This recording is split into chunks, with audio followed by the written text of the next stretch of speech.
Entonces tenemos el siguiente problema donde se quiere aplicar el método de punto de pliegue para hacer una optimización de intercambio de energía y desarrollar una red de intercambiadores de calor. Para esto se tiene el siguiente problema propuesto que aparece en la revista Computers Chemical Engineering de 1990. En este problema se tienen dos corrientes calientes que se quieren enfriar. La corriente 1 de 250 grados centígrados a 70 grados centígrados. La corriente 2 de 170 grados centígrados a 70 grados centígrados. Y hay dos corrientes frías que pretenden calentarse. Una de ellas de 60 a 160 grados centígrados y la otra de 110 a 260 grados centígrados. El problema nos proporciona la relación de calor, o sea, el WCP, que el WCP, pues el W se considera el flujo másico y el CP, pues el CP de la mezcla de la corriente 1, 2, 3 y 4 respectivamente.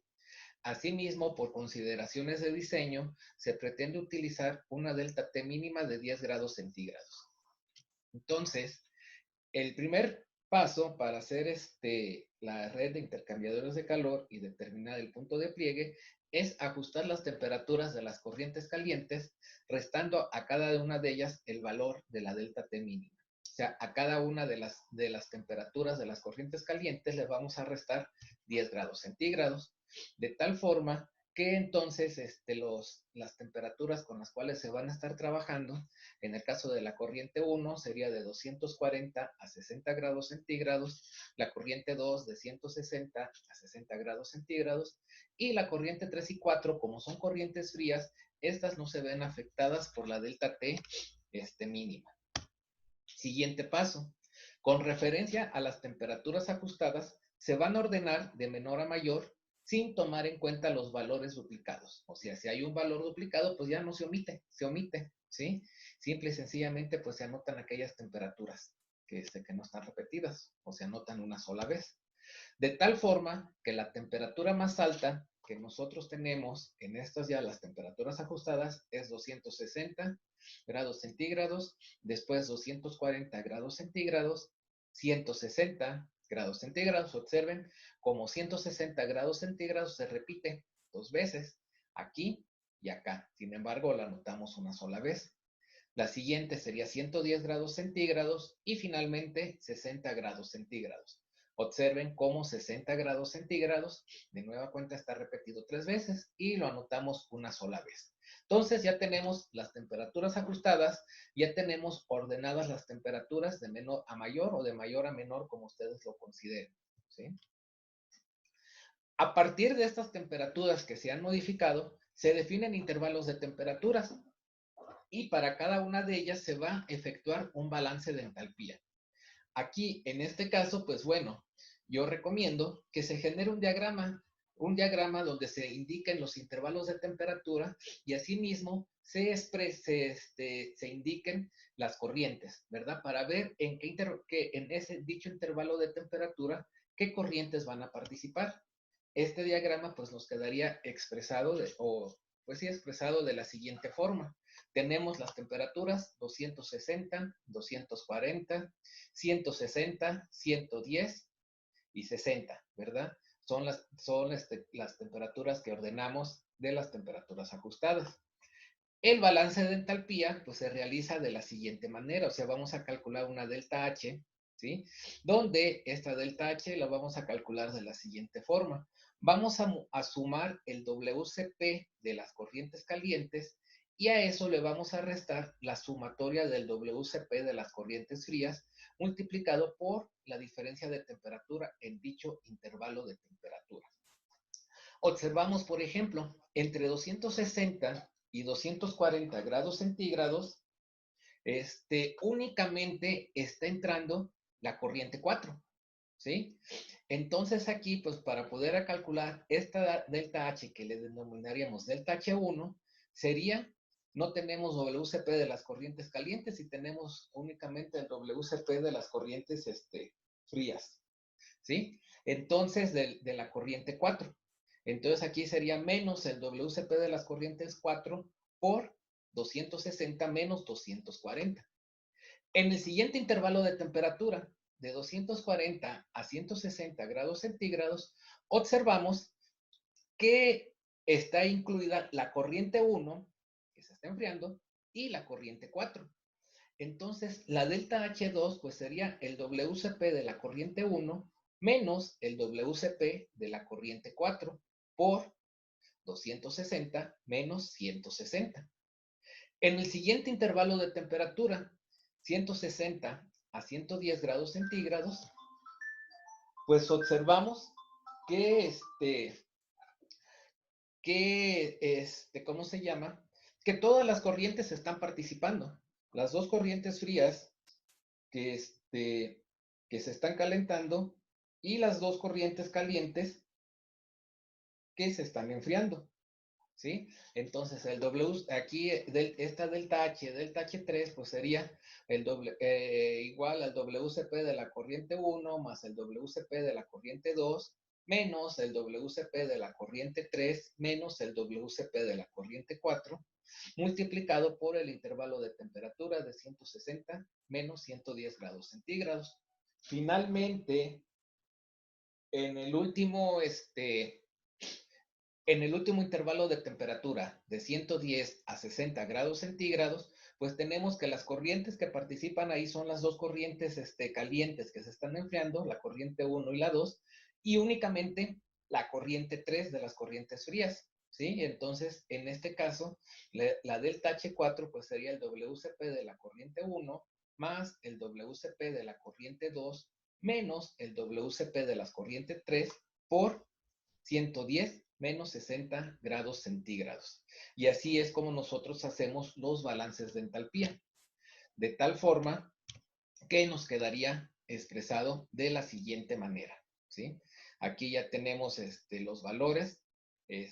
Recuerden nada más, esto pues son a partir de las temperaturas ajustadas. La tabla nos indica, es la tabla original, donde nos indica el WCP de cada una de las corrientes.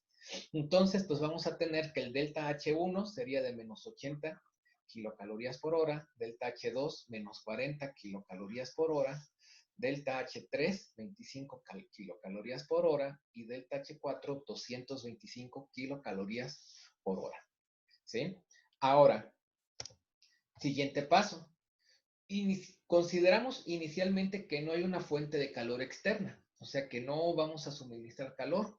QH es igual a Q1, es igual a 0, y de ahí se parte para evaluar la cantidad de calor que va a fluir desde un nivel de temperatura TI hasta el siguiente TI más 1.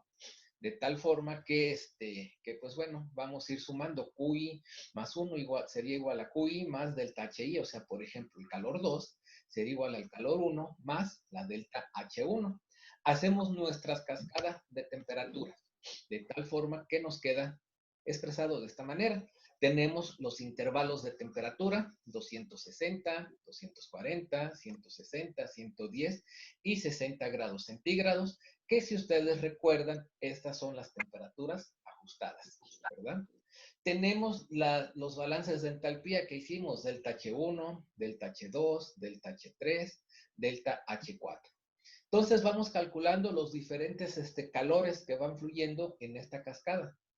Q2 pues va a ser igual a Q1 más delta H1, o sea 0 menos 80. Q3 sería Q2 más delta H2 sería menos 80 menos 40, que nos da menos 120. Q4 sería Q3 más delta H3, o sea menos 120 más 25. Y finalmente Q5 sería Q4 más delta H4, o sea menos 95 más 225. Aquí, de igual forma, se nos indica que no podemos tener calores negativos, porque si tuviéramos calores negativos, estamos violando la segunda ley de la termodinámica, ¿sí? Por ejemplo, en este caso, lo que vamos a hacer para evitar tener calores negativos es suministrar un calor externo, QH, va a ser igual al valor más negativo que tengamos en esta cascada de calores. Por ejemplo, aquí sería el valor de 120, de tal manera que con eso evitamos tener calores negativos, ¿sí? Lo hacemos de esa forma, como les comentaba, pues el calor negativo más alto es el calor 3 de menos 120, entonces esto se lo vamos a agregar a QH. Y ahora tenemos que Q1 es igual a 120, Q2 pues lo calculamos de la misma forma que anteriormente, 120 menos 80 que nos da 40, Q3 sería 40 menos 40 que nos da 0, Q4 sería 0 más 25 y Q5 25 más 225, ¿sí? Observamos aquí que el punto de pliegue va a ser aquel en el cual tengamos el calor igual a 0, en este caso Q3. Esta sería la temperatura del punto de pliegue. Esa temperatura, pues como son temperaturas ajustadas, vamos a definir que la temperatura del punto de pliegue es de 160 para las corrientes frías y para las corrientes calientes le vamos a sumar la delta T mínima, de tal forma que el punto de pliegue para las corrientes calientes es de 170 grados centígrados. Asimismo, observamos que a partir de este diseño que nosotros tenemos, vamos a suministrar 120 kilocalorías por hora de energía y vamos a retirar 250, que es lo que tenemos aquí al final.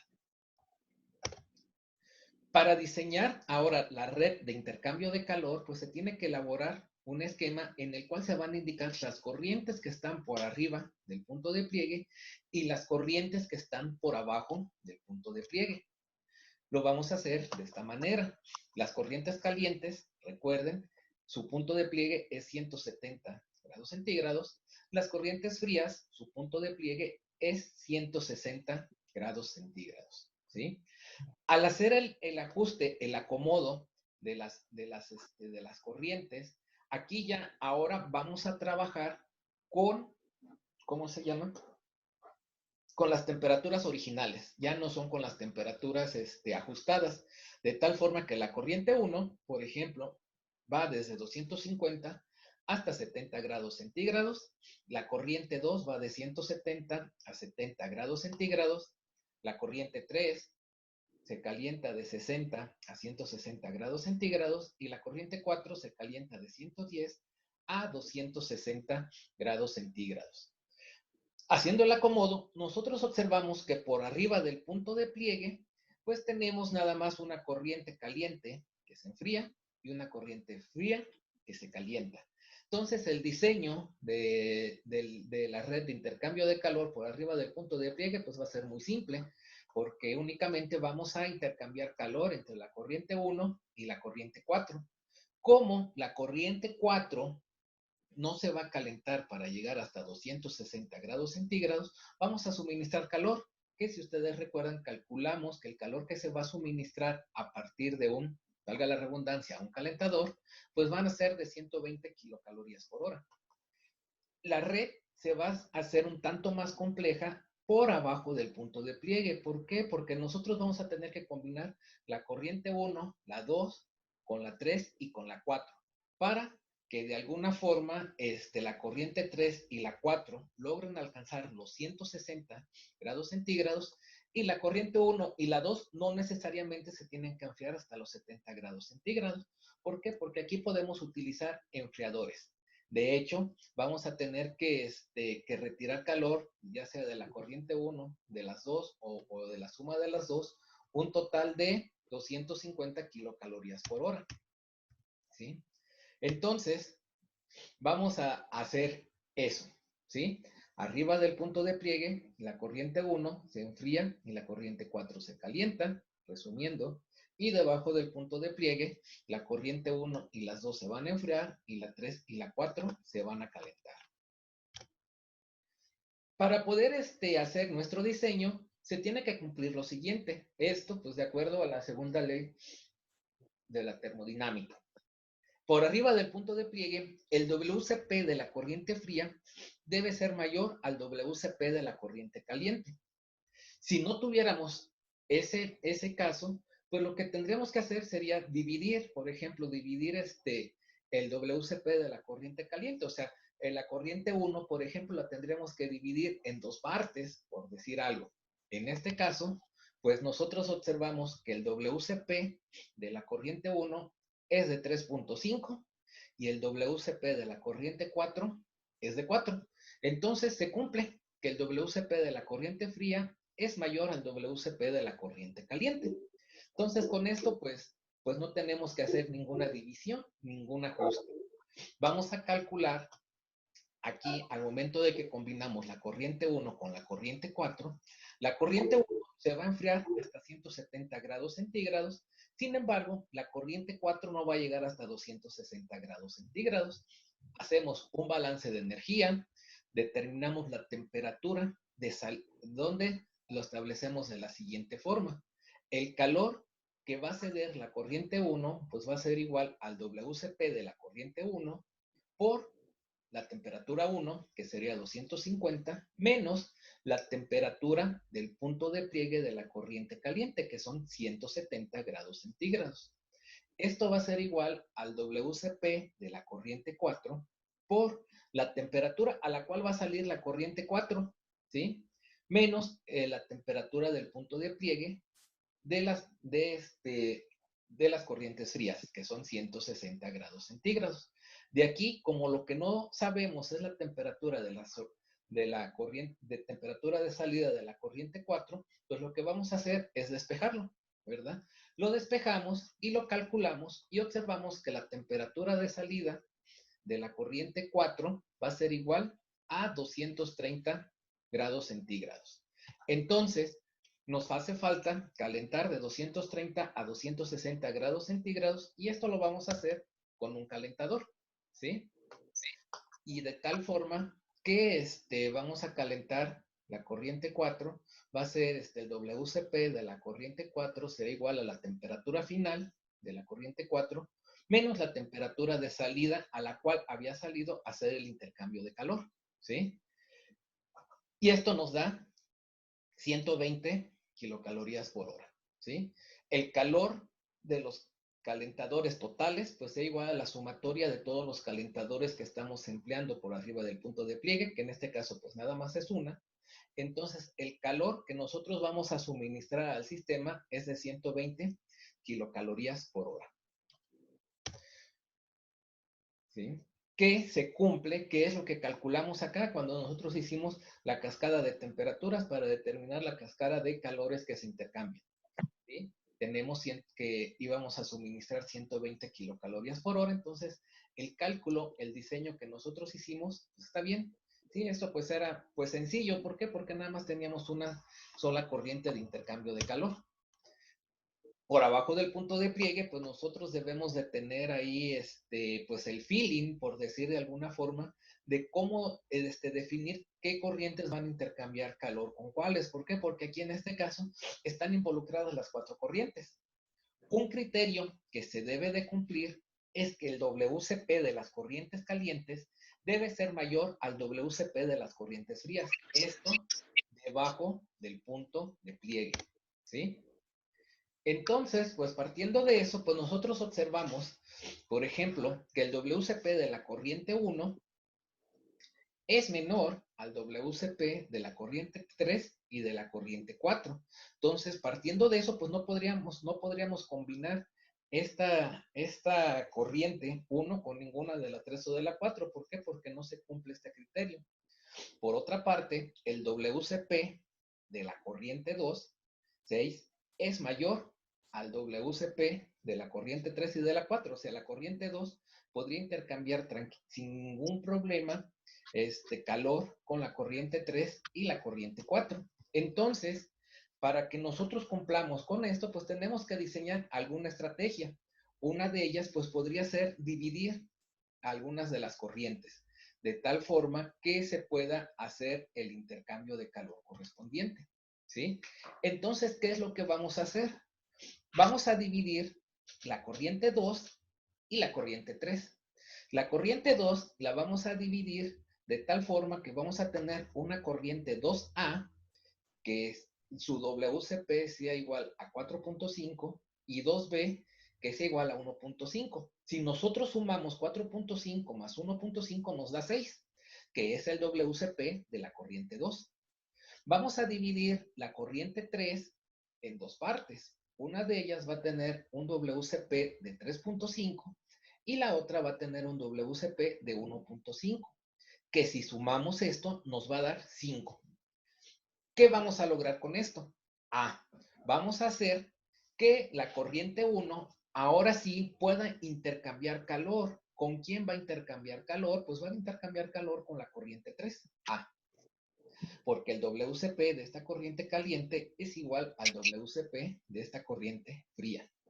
La corriente 2A va a intercambiar calor con la corriente 4. ¿Por qué? Porque el WCP de esta corriente caliente es mayor al WCP de esta corriente fría. Y la corriente 2B va a intercambiar calor con la corriente 3B.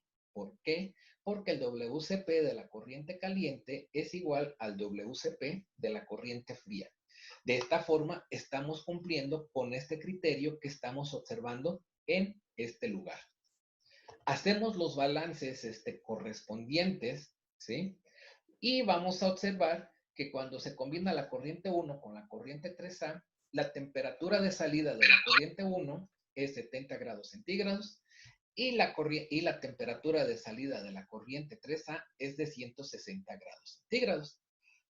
La corriente 1 ha llegado a su temperatura final, que es de 70 grados centígrados. La corriente 3A ha alcanzado el punto de pliegue, que es de 160 grados centígrados. Combinamos la corriente 2B con 3B y la temperatura de salida de la corriente 2B es 70 grados centígrados y de la corriente 3B es de 160 grados centígrados. Nuevamente, observamos que la temperatura de la corriente 2B ha alcanzado su temperatura final, que son 70 grados centígrados, y la corriente 3B ha alcanzado el punto de pliegue, que son 160 grados centígrados. Finalmente, combinamos la corriente 2A con la 4, ¿sí? Y vamos a observar que la corriente 2A no va a llegar a 70 grados centígrados, va a quedarse en una temperatura más alta, ¿sí? Hacemos el balance de energía, donde despejamos la temperatura de salida de la corriente 2A.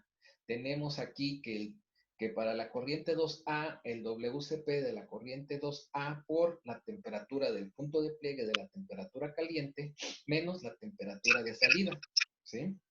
Y el calor 4 es el WCP de la corriente 4, que sería la temperatura de punto de pliegue de las corrientes frías menos T4. De aquí, nosotros despejamos la temperatura de salida de la corriente 2A y obtenemos que esta sería de 125.5555 grados centígrados. No ha alcanzado la temperatura de 70 grados centígrados. Sin embargo, como aquí podemos utilizar enfriadores, pues vamos a utilizar un enfriador para reducir la temperatura de 125.5 grados centígrados hasta los 70 grados centígrados. De tal forma que, que entonces el calor que vamos a enfriar o que vamos a retirar sería el WCP de la corriente 2A por la temperatura de salida de la corriente 2A menos la temperatura final, ¿sí? Entonces sería 4.5, que es el WCP de la corriente 2A por 125.55 menos la temperatura final, que son 70. Haciendo esta operación nos da que el calor que retiramos de esta corriente es de 250 kilocalorías por hora. Únicamente utilizamos un enfriador, ¿sí? Entonces, el calor total que se retira es de 250 kilocalorías por hora, que es lo que nosotros obtuvimos aquí en esta cascada de calores. Quiere decir que entonces el diseño que estamos proponiendo de la red de intercambiadores de calor por el punto de pliegue es correcto, es adecuado. Lo que sigue a continuación, pues sería hacer el diseño, ¿verdad? De la red de intercambiador de calor. Hacer este diagrama, entender qué significa este diagrama, ¿sí? En este caso, ¿qué es lo que tenemos? Pues la corriente 1 va a intercambiar calor con la corriente 4. Esto pues sucedería por arriba del punto de pliegue. Entonces, aquí tenemos un intercambiador de calor en el cual la corriente 1 va a pasar de 250 a 170 grados centígrados. Después se combinaba esta corriente 1 con la corriente 3A, que nosotros la dividimos de la corriente 3, y para salir a 70 grados centígrados. La corriente 4 primero intercambia calor con la corriente 2A, sale de este intercambiador de calor a 160 grados centígrados, intercambia calor con la corriente 1, sale a 230 grados centígrados y finalmente a través de un heater, un calentador, logra alcanzar la temperatura requerida de 260 grados centígrados. La corriente 2A, la corriente 2, pues la habíamos dividido en dos partes, la 2A y la 2B. La corriente 2A, hay que recordar que intercambiaba calor con la corriente 4 para salir a 125.5 grados centígrados y con un enfriador la logramos enfriar hasta 70 grados centígrados.